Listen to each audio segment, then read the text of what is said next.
Welcome back, guys, for another YouTube video. This is going to be our daily cryptocurrency market update vid. We're going to be getting into quite a lot. We're going to be doing some technicals on Bitcoin. Yesterday, we spoke about the possibilities of a short squeeze, given just how many people had started shorting Bitcoin right at this very, very key level of support, not just in recent history, but going all the way back to 2017, people were aping into their shorts. That always makes me not want to short something when everybody else is. And we spoke about this kind of concept of a short squeeze. We're going to be going over that again. I think Bitcoin probably is going to find its way to around about 1950, so 19,500. Could get a little bit higher. I do think today's an important day. We've got I think we've got the Fed speaking. We've also got the ECB, the European Central Bank, coming out. It would have already happened by the time you guys are watching this video and actually upping interest rates. So we're going to get into the macro, talking about everything, talking about the sort of energy crisis, because it is a real crisis that we're ploughing into. Now, there has been, I know in the UK, we've got a new prime minister. Not that it matters who they put in that spot. They're all as corrupt as one another. Anyway, we've got a new prime minister, and essentially they are talking about subsidizing energy bills. For somebody like me that was very heavily paying attention to money supply, I have said for a while now and theorized that maybe this is what causes them to turn the printer back on, and then undoubtedly, that may find its way into markets. But there's a real negative consumer impact that we're living through at the moment. We've got very high interest rates or rising interest rates, which is going to take money out of the pockets of people. Remember, it's designed to do so. Jerome Powell said, look, we're going to kill demand. We're going to bring demand in line with supply because it's clearly off whack. That's why we've got this high inflation. They're doing that through demand destruction. And then we've also got inflation, which is destructive itself, because obviously, if you have a budget of, let's say you earn £2,000 a month and you have 500 quid left to spend.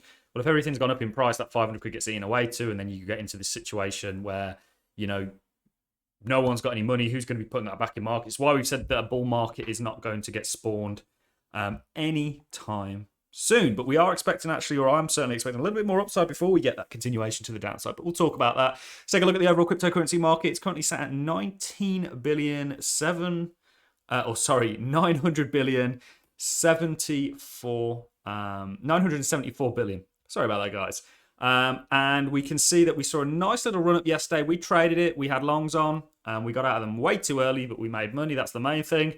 And essentially, I can still see more room for upside. Let's get into a bit of the macro before we dive down into Bitcoin and the technicals for it. There's potentially a reverse head and shoulders that sets up, this is going to sound complicated, the right way up head and shoulders, which would mean that the price is going to the downside. So we will talk about that because that's quite important. But let's get into it. European Central Bank could unleash a jumbo rate hike as the economy slides towards recession. Now, why is this important? Well, we know dollar strength is bad for Bitcoin. Are we going to see the dollar, and we did say this yesterday on Twitter before we had the pullback for the dollar that it looked weak, are we going to see the dollar take a bit of a rest here? Very likely. Pullback, that may support forming our sort of broader head and shoulders pattern that we think is going to take us to the downside for Bitcoin, and also may support risk on assets for a little bit. They may have a bit of a run. Everyone's looking at September. September, okay, is historically the worst month of the year for the stock market, and of course, crypto is very correlated to it. But I kind of think when everyone's looking at September, it's probably not going to happen, right? Everyone would have sold into it, and they'll be sat there going, okay, right, any moment now, and it just doesn't happen. It goes the other way and causes people to flip. It's kind of why we said there was going to be a short squeeze yesterday, which there was.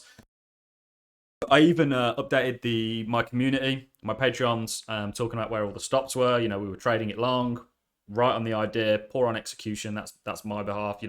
Over the past so yesterday and the day before, we've literally been spot on in terms of our trades, but messed it up through execution. That's almost worse, leaving profits than actually taking a loss on a trade. So this is going to occur today, the European rate hike. And essentially, even though they know they're going into recession, all central banks are tightening into a recessionary environment.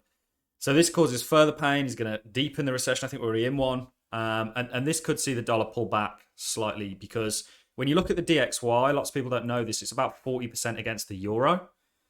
So if the euro gains a bit of strength, which may be likely, do I have a dollar euro chart in my? Yes, I know that's a Great British. You know, you can see the dollar euro may get a bit of a pullback here or after a beautiful run. It's kind of topping out. You see how the distance between these highs are getting a lot less. Kind of shows that it's crawling. But again, if the ECB come out, and I was actually looking at the dollar earlier and thinking, it doesn't. I would maybe have took a long on the 1 hour. You know, something like this maybe, and you see that push up. But if it rolls here, then of course that's not the case. So it's going to be an interesting day in terms of trading, but this is important, whatever we get from this. Markets brace for another 3/4 point hike from the Fed this month. So that's what's being priced in right now. The probability of a 3/4 hike is this month is moved to 82% on Wednesday morning, according to the CME group. So it's not 82% the probability it's going to happen. That's a very good probability. This is more what speculators are thinking is going to happen. So, you know, I personally don't think they're going to do another 75 basis points, 0.75%. I think they've done that twice. I think maybe they do a 50 and take more of a measured approach. They are going to be talking, it may be today or it may be tomorrow, with Brainard. So Jerome's going to be talking with Brainard. This is largely going to be about the jobs report. Now, why did we sell off on the jobs report? High job numbers. Okay, well, surely that shows the economy's in good stead. Well, it supports what the Fed is trying to do. So they'll use that to say, okay, well, you know, we've not seen any significant, even though we've done all these rate hikes, decrease in the unemployment. Jerome Powell said that he's willing to sacrifice employment to kind of bring down inflation. That's their main mandate and all that we need to know moving forwards in these markets. Washington hits back at desperate Putin after he slams US dictatorship.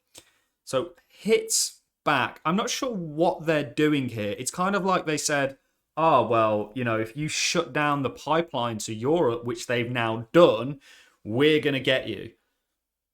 I've not seen it getting anybody back yet, you know, and this is the thing that they're not, in actual fact, they don't have the upper hand here in terms of the sort of economic warfare that is taking place.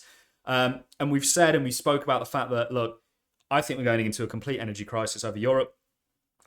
Over winter, in Europe and the UK. They're actually now talking about in the UK subsidising energy bills, which is going to help and is kind of needed. But the problem is this really, in my opinion, just kicks the can right down the road and leaves a kind of mess for somebody else to pick up. So that they kind of, there's no easy sort of right and wrong at the moment, I think. But I think when they start talking about rationing energy, I mean, how's that going to affect the crypto market? The crypto market's all done via energy, essentially.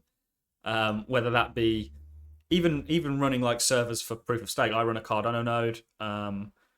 You know, it's going to be interesting, guys, this winter. But we have been saying really since 44K that we should be, you know, cash heavy at this point, and we still are, and we don't see reason to get back into markets just yet. Let's do some technicals for Bitcoin. So we looked at the dollar. A little bit of Bitcoin, a little bit of crypto news actually, because this is a crypto daily market update. So we want to sort of cover a little bit of the crypto news. 1 year in, El Salvador's Bitcoin bonds could be right around the corner. There was also news about their city, their Bitcoin city, that they actually never started building. I'm going to say this, I might be completely wrong, and I'm totally speculating on my part, but just like Michael Saylor, I think there's many people out there that have jumped on the Bitcoin wagon because it was popular and they had something to gain from it, not because they aligned with the underlying principles of Bitcoin and really saw the vision and what they were trying to do, or what's trying to be done here. So, you know, just a viewpoint. I don't know if that city will ever get built, and certainly if Bitcoin's price continues to drop, how is that going to affect, you know, these bonds, the country as a whole? You know, it's a huge risk taking on something like Bitcoin that can move 80% in a year to the downside as a kind of sovereign currency of your country. Bitcoin Wells send BTC to futures exchange in classic bottom signal. Ignore this. Ignore these people on Twitter. I've seen this. I really want to name and shame some of them because they've been pushing a bullish narrative and literally posting every single fractal that they can find to confirm that. Even now, all the way down from 69K. But this, ignore this bottom. How many bottoming signals have we had so far? Just bear that in mind. And then we've got some regulatory news. But let's get away from the boring stuff and let's get into some technicals. So yesterday we had shown that there was a record inflow of shorts into CoinShares' kind of like product to short crypto. And we actually looked at this, and we looked at this bottom here. This is where we got long. Okay, we got out here, or we got out up here actually on this sell-off, and then it went to shoot up. And we weren't long Bitcoin, we were long a number of altcoins as they offer a sort of better yield, but vice versa, the risk is more. And then this is where you are. And I think it's foolish for people to have aped into shorts here. You know, you'd rather wait for a break and then some sort of a retest and then a dip of this level than, you know, just you've seen that there's been a big wick. You've seen that there's some sort of support there. At least wait for that support to break before jumping in on your shorts. Just seems stupid to me that people did that. And now they're wrecked. So the shorters are absolutely wrecked. Because it obviously went the other way. But I do think eventually it rolls. I think there's a number of things going on. This is an area we need to respect. And I think this is forming a pretty potent head and shoulders. So we did have a couple of... We've been literally nailing this pretty accurately. We mentioned this broadening structure. That's not good news. We did say here, look, the way you're resting on this doesn't fill us with confidence. Again, dropping down here. We actually then moved on to a potential... let's get rid of some of these lines. So we had the broadening structure. Before that, actually, we had the rising wedge that we broke to the downside out of. Very typical that you will break a rising wedge to the downside, just like you'll break a falling wedge to the upside. Had some sort of rising wedge that we fell out of. Then we had the broadening structure. Then we said, look, okay, potentially you're forming a head and shoulders off of this. This would be a left shoulder. Sorry, guys. That's annoying. This would be your left shoulder. This would be your head. And this little measly thing would have been your right shoulder. This is pathetic as a shoulder. We said this doesn't want to break. You had a lot of spot sellers actually coming in here. This was a lot of spot Bitcoin being dumped onto the market, which kind of makes me think this is probably a more of a continuation move. That being said, if the dollar decides it wants to see a weak period, that is probably going to support more upside for the crypto space. So we had this kind of initial lift off. Huge wicks coming in here to the sell side. You can see people don't want this rally. And people are obviously trying to cover their positions at this point. But essentially, what I'm now looking at is, this is your right shoulder. So forget the vertical head and shoulders. You've got a broad head and shoulders setting up, and it's going to have a lot more potency. Typically with trend lines, if you have a trend line like this, that you're grinding up, this break, and you have one that's more sort of horizontal, this is going to be more of a potent break than this. Just as a bit of TA for you. So when you have trendline breaks, the flatter it is, in my opinion, the more sort of potency is behind it. Just my opinion. It's not always the case, but on probabilities, you know, it is the case. On balance of probabilities. So this would be your left shoulder. This would be your head. And maybe, well, this is what we're watching for. Because of how many people are short, you wreck them, and then you come back down and do something like this. Maybe. So just like with here, we said, okay, maybe you get another push, but we also said it doesn't have to happen because the overall market is weak. You don't really want to be caught long in a bear market. However, if you're day trading or you're looking to benefit from some of this upside, it's already initiated the move, doesn't mean it's going to continue. It could reverse. You start coming back and you start taking out those lows, you know, run. But there's a potential for a push up here, I think. Just because of how significant this level is and how many people are short. Whenever I see everybody on Twitter calling short, you know, you see these record sort of inflows. For me, I'm like, no, you know, it's not. It's when a trade is crowded, it's not the trade you want to be in.